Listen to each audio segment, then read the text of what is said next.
Bible আর কোরআনের মধ্যে আকাশ পাতাল পার্থক্য আছে। বোকা নাকি যে মুসলমানকে বলবো বাইবেল পড়ো? তো আমি কি মিথ্যা বললাম আপনাকে? আপনি তো অপমান করছেন আপনার সেই লোকদের যারা প্রশ্ন করছে। আমি খুব ভালোভাবে প্রশ্ন জিজ্ঞেস করলাম, আপনি অপমান শুরু করলেন। আমি এটা সহজভাবে বলছি, ভাই রাত 12:30টায় হাজার হাজার লোকের সময় নষ্ট করছেন আর বলছেন অপমান করছি। তো আমরা লোকদের সময় নষ্ট করতে চাই না। আসসালামু আলাইকুম, আমার নাম ইমরান গিল এবং পেশায় আমি একজন শিক্ষক, লাহোর থেকে এসেছি। আমার প্রশ্ন হলো, আমি বাইবেল মুকাদ্দাস, পবিত্র বাইবেল বহুবার অধ্যয়ন করেছি এবং যেহেতু আমি থিওলজির ছাত্র তাই আমি কুরআন মজিদও অধ্যয়ন করেছি। এবং এতে যখন আমি কুরআন মজিদ অধ্যয়ন করলাম তখন জানতে পারলাম। ভাই আপনার নাম কি বললেন? ইমরান গিল। আপনি কি মুসলমান না অমুসলিম? আমি খ্রিস্টান। খ্রিস্টান, ঠিক আছে। আবার বলবেন প্রশ্নটি। জি, আমি এটা বলতে চাইছি যে আমি একজন শিক্ষক, থিওলজির শিক্ষক, এবং বাইবেল মুকাদ্দাসের পাশাপাশি আমি কুরআন মজিদও অধ্যয়ন করেছি। কিন্তু আমি দেখেছি সেখানে এমন অনেক আয়াত আছে যেখানে বলা হয়েছে যে ইঞ্জিল, তৌরাত এবং জবুরে হেদায়েত আছে, নূর আছে, রাস্তা আছে, সহজ সরল পথ আছে, সূরা মায়েদা আছে, সূরা আম্বিয়া আছে, সূরা মুমিনুন আছে। তো তারপর যদি এমন হয় তবে কেন এমন শিক্ষা দেওয়া হয় যে একদিকে মুসলমানরা বলে যতক্ষণ না এই 4টি কিতাবের উপর ঈমান আনবে আমরা মুমিন নই, মুসলমান নই, কিন্তু অন্যদিকে এগুলো পড়ে না কেন? কারণ এগুলো আপনাদের ইসলামিক কিতাব, আপনারা এগুলোর উপর ঈমান আনা ছাড়া মুসলমান নন। তো তারপর পড়েন না কেন? এবং আমাদের মাওলানা সাহেবরা কেন মুসলমানদের নিরুৎসাহিত করেন যে এই কিতাবগুলো আপনারা পড়বেন না? মাশাআল্লাহ, ভাই ইমরানের খুব ভালো প্রশ্ন, একদম পরিষ্কার। তিনি বলছেন যে কোরআন মজিদে অনেক জায়গায় উল্লেখ আছে তৌরাত, জবুর, ইঞ্জিল হেদায়েতের কিতাব। একদম ঠিক বলছেন, 100%। মায়দা, বাকারা, অনেক জায়গায় একদম ঠিক। ওনার বক্তব্য হলো যে যদি আপনারা মানেন এগুলো কিতাব, তবে মুসলমানের মাওলানারা মুসলমানকে পড়তে কেন বলেন না?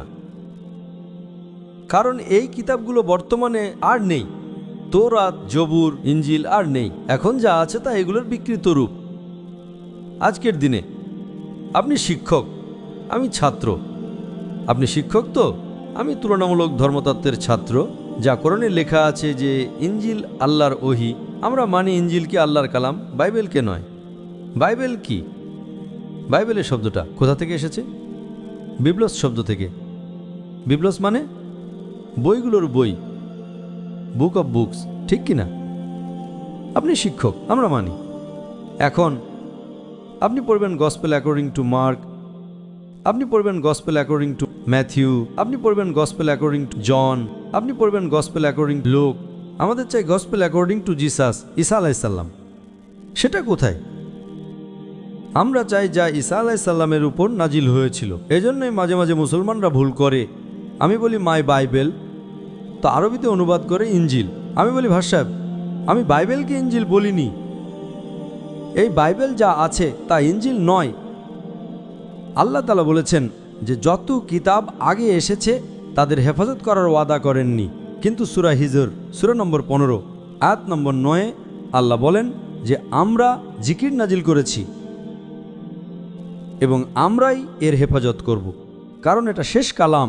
যত কালাম আমি আগে বলেছি আমার উত্তরে, যত কালাম কোরআন মজিদের আগে এসেছে কিতাবে লেখা আছে 4টা, তৌরাত, জবুর, ইঞ্জিল, কোরআন। কিন্তু সূরা রাদ, সূরা নম্বর 13, আয়াত নম্বর 38 লেখা আছে যে আমরা প্রত্যেক যুগে একটা কিতাব নাজিল করেছি, প্রতিটি নির্দিষ্ট সময়ের জন্য একটা কিতাব। ঠিক, কিন্তু যত কিতাব কোরআন মজিদের আগে এসেছে সেগুলো শুধু একটা সময়ের জন্য ছিল এবং শুধু একটা জাতির জন্য ছিল। উদাহরণস্বরূপ, যে ইঞ্জিল নাজিল করা হয়েছিল কোরআনে লেখা আছে যে ঈসা আলাইহিসসালাম বনী ইসরায়েলের জন্য একজন নবী হিসেবে প্রেরিত হয়েছিলেন। বাইবেলেও তার উল্লেখ আছে। তো সেটা সীমাবদ্ধ ছিল। তো যখন সীমাবদ্ধ, আল্লাহ তাআলা সেটাকে সঠিক মনে করেননি যে সেটাকে হেফাজত করবেন। আপনি শিক্ষক, আচ্ছা এডিশন এসেছে, বইয়ের edition, first edition, second edition, third edition, ভাই সাহেব চলে যে শিক্ষক। ঠিক, আপনি কি বলবেন বাচ্চারা ফার্স্ট এডিশন পড়ো? আপনি কি পড়াবেন? লেটেস্ট এডিশন পড়ো। আপনি কি আপনার বাচ্চাদের বলবেন আরে ফার্স্ট এডিশন পড়ো? হ্যাঁ, কিছু লোককে বলবেন গবেষণার জন্য। আপনি কি বলবেন সব বাচ্চারা ফার্স্ট এডিশন পড়ো? কেউ বলবে না। পাকিস্তানে কোনো শিক্ষক বলবে? হ্যাঁ কি না? আপনি কি বলবেন? লেটেস্ট এডিশন পড়ো। যদি বিজ্ঞান পড়াচ্ছেন, লেটেস্ট পড়ো। কিছু লোক গবেষণা করে, কিছু লোক গবেষণা করে। আপনি গবেষণা করুন কিভাবে ফার্স্ট এডিশন এলো, তো আপনি পড়বেন আমি গবেষণা করছি, আমি পড়েছি বাইবেল। আমি বলি পুরো বাইবেল পড়ার সময় নষ্ট করা পাগলই নাকি? আমি পড়েছি, আপনারা কেন সময় নষ্ট করছেন? আমি আপনাকে সংক্ষেপে বুঝিয়ে দিচ্ছি, বুঝলেন আপনি? কারণ ইনজিল হেদায়েতের কিতাব, কিন্তু সেই সময়ের জন্য, এবং আজ তা সংরক্ষিত নেই। আজ কত ধরনের বাইবেল আছে? বলেন, কত ধরনের বাইবেল আছে আপনি জানেন? সেখানে বেশ কিছু সংস্করণ আছে। Quite a few. আপনার ফিউ এর সীমা কি? ফিউ এর সর্বোচ্চ সংখ্যা কি? কারণ এখানে 1 সেকেন্ড হয় 1 ঘন্টা। ফিউ মানে কত? যাই হোক না কেন আমি জানি না। আপনার হিসেবে, ভাই আমি পাঞ্জাবে, আমি জানি না সেখানে আপনার ভাই 1 সেকেন্ডকে 1 ঘন্টা বলে। আপনার ফিউ কত হয়? 100, 10,000, 100-র কম। ভুল। আমার লাইব্রেরিতে 200 বাইবেল আছে, 240টি। বাইবেলের হাজার হাজার সংস্করণ আছে। খ্রিস্টান পণ্ডিতদের মতে বাইবেলের 24,000 পাণ্ডুলিপি আছে, এবং কোনো দুটি এক নয়। 24,000 পাণ্ডুলিপি, 24,000, এবং কোনো দুটি এক নয়। বোম্বেতে আমার লাইব্রেরিতে প্রায় 240টি বাইবেল ছিল। 100-র কম ফিউ। কোরআন, আরবি কোরআন কয়টি? 1টি। অনুবাদ, বাইবেলের এই যে অনুবাদ সংস্করণ, মূল পাণ্ডুলিপি আলাদা। তো কোনটা পড়তে বলবো আমি তাদের? তো স্যার, যেটা আসল সেটা পড়ুক গিয়ে। যেটা আসল সেটাই নেই। আপনি বলেন না, খ্রিস্টান পণ্ডিতরা বলেন। ভাই আপনি খ্রিস্টান পণ্ডিতদের পড়েননি, আর আমি তো একমত হব না। আসল নেই। 24,000, এটা বলতে পারেন এটা আসলে সবচেয়ে কাছাকাছি। আচ্ছা, কিছু লোককে পড়া উচিত, আমি পড়ি না। আমি জিজ্ঞেস করি, আপনি কি স্কুলের ভিতরে বলবেন, কলেজে বলবেন, ও ভাই সাহেব আজ বইয়ের 20তম সংস্করণ চলছে, আপনারা বিজ্ঞান পড়ছেন, 1 থেকে 20 সব পড়ো, বলবেন কি আপনি? হ্যাঁ, কিছু লোককে বলবেন যদি আপনাকে গবেষণা করতে হয় কিভাবে এডিশনগুলো এলো, তো সেটা তো আমি আছি না পড়ার জন্য। আমি কেন বাকি লোকদের বলবো? 200 কোটি মানুষকে। আপনি উত্তর পেয়ে গেছেন। কারণ এইসব কিতাব পরিবর্তন করা হয়েছে। কিন্তু স্যার, কোরআনে তো কোথাও লেখা নেই যে এটা পরিবর্তন হয়ে গেছে। একটি আয়াতও কোরআনে নেই যা বলে যে এটা পরিবর্তন হয়ে গেছে। বরং সেখানে তো ভালো ইতিবাচক শব্দে এতে পথ আছে, হেদায়েত আছে, নূর আছে, রাস্তা আছে, সহজ সরল পথ আছে। একটি আয়াত কি বললেন? একটি আয়াতও নেই পরিবর্তন হয়েছে। হাদিসে হয়তো থাকতে পারে, কিন্তু এখন আমি বলি, সূরা বাকারা সূরা নম্বর 2 আয়াত নম্বর 79।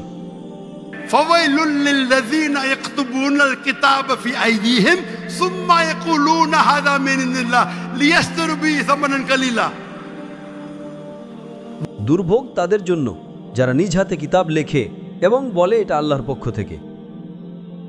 এটি কোরআনের আয়াত। কোরআন কি পরিবর্তনের কথা বলেননি? বলেননি যে পরিবর্তন হয়ে গেছে? আরে কোরআন থেকে হাতে লেখে, ওটাই তো বলেছি না আমি। আসলটা নেই। এইসব যত বাইবেল আছে মানুষের হাতে লেখা, এবং এর উল্লেখ এটা বাইবেলেরই কথা হচ্ছে। এই উল্লেখ যা আছে তা বাইবেলেরই। স্যার, আমি কি কিছু বলতে পারি? না, আপনি বলতে পারেন না, দয়া করে বলবেন না।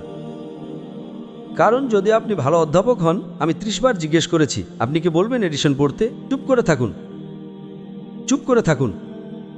যদি আপনি শিক্ষক হন, আপনার বিজ্ঞানের 20তম সংস্করণ চলছে, আপনি কি আপনার ছাত্রদের বলবেন সব ছাত্রদের প্রথম 19 সংস্করণও পড়ো? উত্তরই দিচ্ছেন না। তার মানে আপনি সত্যবাদী মানুষ নন।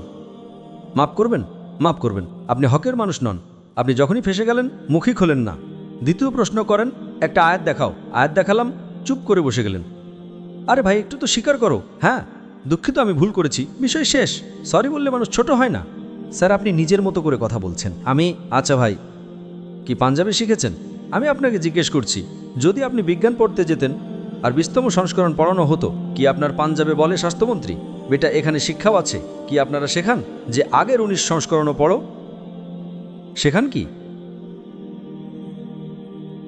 এই দুটো যখন ফেসে যায় না, একজন বুদ্ধিমান মানুষ বলবে, অন্তত স্বীকার করবে আমি ফেসে গেছি, মানে কিছুটা তো বুদ্ধিমান। ওই বোকা মানুষ স্বীকার করবে না। পুরো দুনিয়ার সামনে করো, হাজার হাজার মানুষ আপনাকে দেখছে। স্যার, আমি আপনাকে সম্মান করি। আমি চাই আপনি আমাকে সম্মান করেন। আপনি আমাকে সম্মান করছেন না। আমি একটা সহজ প্রশ্ন করেছি।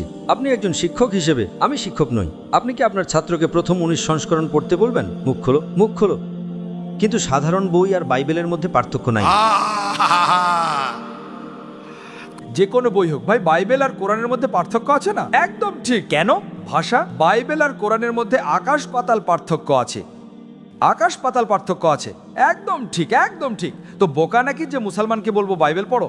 হ্যাঁ, যখন আপনাকে বিতর্ক করতে হবে, যখন দাওয়া করতে হবে, আমি আপনাকে শেখাবো কোন আয়াতগুলো পড়তে হবে। তো আমরা লোকদের সময় নষ্ট করতে চাই না। আপনি ফেসে যান, বাইবেলে তাতে পার্থক্য আছে। কি পার্থক্য আছে ভাই? এডিশনই। তো কোরআনে যা লেখা আছে যে মানুষ নিজ হাতে কিতাব লেখে এবং বলে এটা আল্লাহর কিতাব টাকা কামানোর জন্য, তো আল্লাহ তাআলা তাদের উপর লানত দিয়েছেন। আর আপনার মতো লোকেরা পড়ে আর বোকা বনে যায়, আমাদের মতো লোকেরা বিশ্লেষণ করে। আমরাও পড়ি, বাকি মুসলমানরা নয়। আমি পড়ি, বাকি মুসলমানদের পক্ষ থেকে আমি পড়ি। আমি ফরজে কিফায়া করছি, ফরজে কিফায়া। স্যার, আপনার কথা মানবো নাকি কোরআন মজিদের কথা মানবো? কোরআন মজিদে লেখা আছে, কোরআন মজিদে লেখা আছে ভাই। আমি কোরআন মজিদের কথা বলছি। কোরআন মজিদ বলে كنتم خير أمة أخرجت للناس যে মুসলমানরা মানুষকে হকের দিকে ডাকো। কোরআন মজিদ বলে تعالوا إلى كلمة سواء بيننا وبينكم আসো সেই কথাই যা আমাদের ও তোমাদের মধ্যে এক। যদিও আপনার বাইবেল বদলে গেছে, তবুও আমি আপনার বাইবেল পড়ে সাদৃশ্য বের করি। আপনার পাদ্রী যদি কোরআনকে আক্রমণ করে তবে আমি ডিফেন্ড করি, নয়তো আমার আপনি দেখবেন আমার লেকচার আছে ইসলাম এবং খ্রিস্টান ধর্মের মধ্যে সাদৃশ্য, হিন্দু ধর্ম এবং ইসলামের মধ্যে সাদৃশ্য। আপনাদের উইলিয়াম ক্যাম্বেল আমেরিকা থেকে বই লিখেছিলেন যে কোরআনে 38টি বৈজ্ঞানিক ভুল আছে। তো আমাকে বাধ্য হয়ে যেতে হলো। আমি তো এটা 2000 সাল, আমার বয়স মাত্র 35 বছর ছিল তখন, এবং গিয়ে বিতর্ক করলাম আমি তার সাথে। আলহামদুলিল্লাহ তিনি স্টেজে স্বীকার করলেন ডক্টর জাকির নায়েক বাইবেলে এত ভুল বের করেছেন, আমাকে আবার বাইবেল পড়তে হবে। সত্যবাদী মানুষ ছিলেন, আপনার মতো ছিলেন না। তো আমি কি মিথ্যা বললাম আপনাকে? আপনি তো অপমান করছেন আপনার সেই লোকদের যারা প্রশ্ন করছে। আমি খুব ভালোভাবে প্রশ্ন জিজ্ঞেস করলাম, আপনি অপমান শুরু করলেন। আমি এটা সহজভাবে বলছি ভাই, আপনি যে করছেন না, আপনি যা করছেন না, তর্ক করছেন। আমি আপনাকে সুযোগ দিচ্ছি, মাইক বন্ধ করছি না এতক্ষণ। রাত 12:30টায় কোনো খ্রিস্টান মিশনারি 20,000-এর সমাবেশে অনুমতি দেবে প্রশ্নোত্তর করার জন্য? তারা তো শুধু লেকচার দেয়। অপমান করছি? আপনি প্রশ্ন করলেন, আমি উত্তর দিলাম কি না? আপনি বললেন একটা আয়াত দেখাও, আমি জবাব দিলাম। আপনার তো বলা উচিত ছিল মাশাআল্লাহ doctor Zakir Naik, thank you. আপনি থ্যাংক ইউ বলছেন না। Thank you. রাত 12:30টায় হাজার হাজার লোকের সময় নষ্ট করছেন আর বলছেন অপমান করছি। আল্লাহ আপনাকে হেদায়েত দিন, আল্লাহ আপনাকে হেদায়েত দিন। থ্যাংক ইউ বলার বদলে অপমান বলছেন। Thank you. আপনি আমার প্রশ্নের জবাব দিয়েছেন, অনেক শুক্রিয়া। বাস, জবাব তো দিয়েও দিলাম। আপনার এক প্রশ্নের না 3টে প্রশ্নের জবাব দিলাম, কারণ বাইবেল এটা ইনজিলের বিকৃত রূপ। কোরআনে কোথাও লেখা নেই যে বাইবেল আল্লাহর কিতাব। কোরআনে লেখা আছে ইনজিল। আজ ইনজিল আসল রূপে আর নেই। আজ যে বাইবেল আছে তা ইনজিলের বিকৃত রূপ। তার জন্য কিছু মুসলমানের গবেষণা করা উচিত, আমি করি, এবং বড় বড় পাদ্রীদের সাথে বিতর্ক করা উচিত যাতে তারা দিনের দিকে আসে। সব মুসলমানের সময় নষ্ট করার দরকারই নেই। এবং যখন আপনি বললেন একটাও আয়াত দেখাও যা বিগড়ে গেছে, ওটা তো বলে দিলাম যে মানুষ কিতাব লেখে। আপনার 2-3টি প্রশ্নের সবগুলির জবাব দিলাম।